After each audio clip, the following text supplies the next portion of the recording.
பாருங்கள், ஒரு water can இருக்குது, அதில் கொஞ்சம் தண்ணி இருக்குது.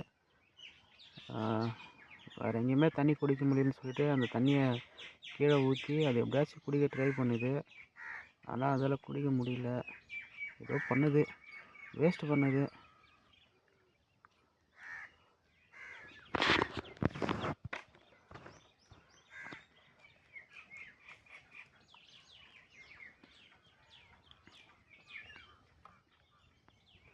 கிட்ட போய் ஹெல்ப் பண்ணலான்னு தான் தோணுது, ஆனால் கிட்ட போனால் ஓடிடுமோன்னு பயமாக இருக்குது.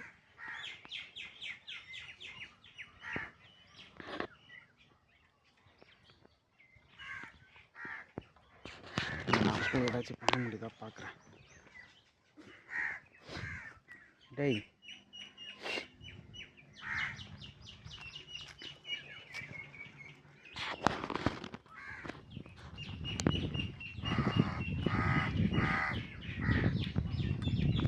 என்ன திருப்பிச்சு? தண்ணி மொத்தமாக காலி போல.